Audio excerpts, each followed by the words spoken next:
Lord, Lord, I never thought I'd see my dear boy again, she said as she hugged him. I've been getting along, though, Pincus. Warm things got left in the big house when the family left.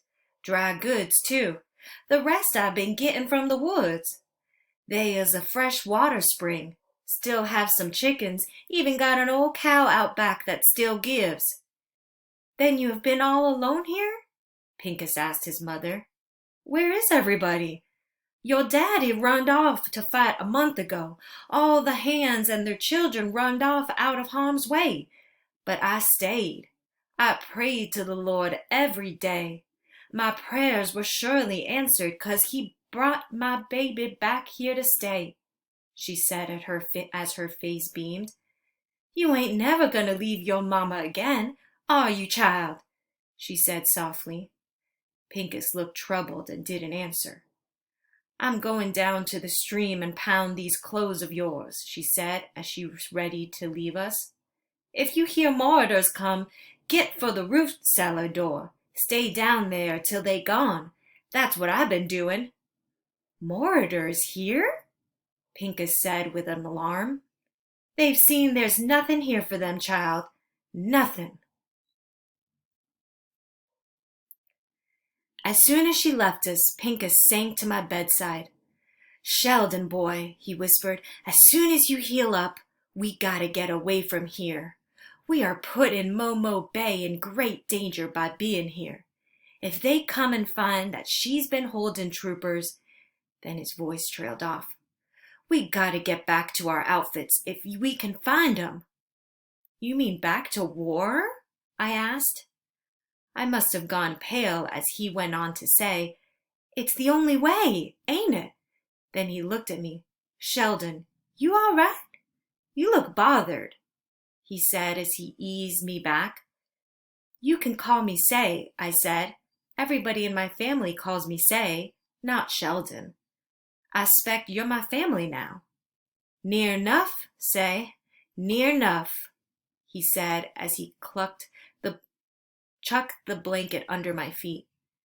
You can call me Pink, he said softly as he smiled. So now we know it's Pink and Say. For the next week, Momo Bay fed us both up good. Raw milk and cornbread never tasted so good in all my born days. It were the first time in months my victuals didn't have any mealy worms in it. She saw to it that I tried to walk a little every day. So's that mean-looking leg don't go stiff on you and cripple up, she say.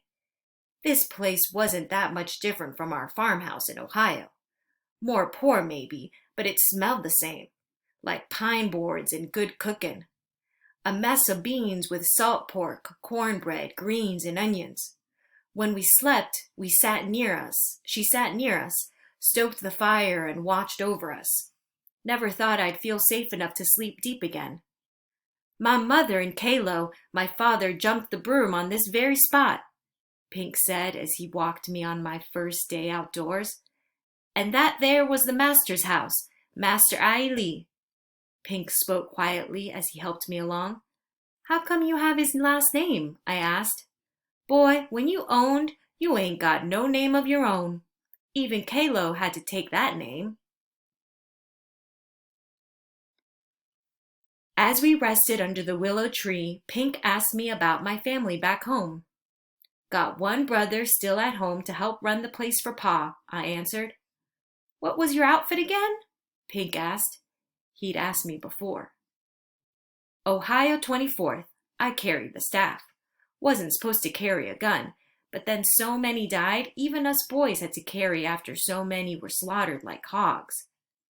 Least you got to carry. In the 48th, we couldn't have guns at first. We fought with sticks and hammers and sledges. Can you imagine not trusting us with our own fight? I couldn't imagine such a thing. Then, when they finally did give us muskets, they were from the Mexican-American War. Those muskets jammed and misfired. Then how in God's name can you want to go back? I asked. 'Cause it's my fight, Say. Ain't it yours too? If we don't fight, then who will? I had no answer for him, but God forgive me, I didn't want to ever go back to it. So we're learning that Pink was a slave and he went to fight, but when he went to fight, they didn't even give them muskets that worked, weapons that worked. After a few more days, I could walk a little steadier, but still needed help. Pink took me out by the big house and walked me through it. Weren't much left of it, really. It was mostly burned out. Master Aili had a library full of books right here, he said. He taught me to read, even though it was against the law. He must have been a good man, I said. More bad than good, say. Sometimes I think he just liked being read to. There was this book of poetry, say, that was this thick. Every night I'd read out loud to him from that book. I blessed this house because of all those beautiful books, but I cursed it too for what it stood for. We walked a bit further. To be born a slave is a heap of trouble, say, but after Aili taught me to read, even though he owned my person, I knew that nobody ever could really own me. You feel hot, Pink, I said. Lord, I think you are as sick as me. Let me fetch you back to the house. I'll be fine, boy. Just a little tired, that's all. I'll be ready to fight, though. I'll be ready to fight.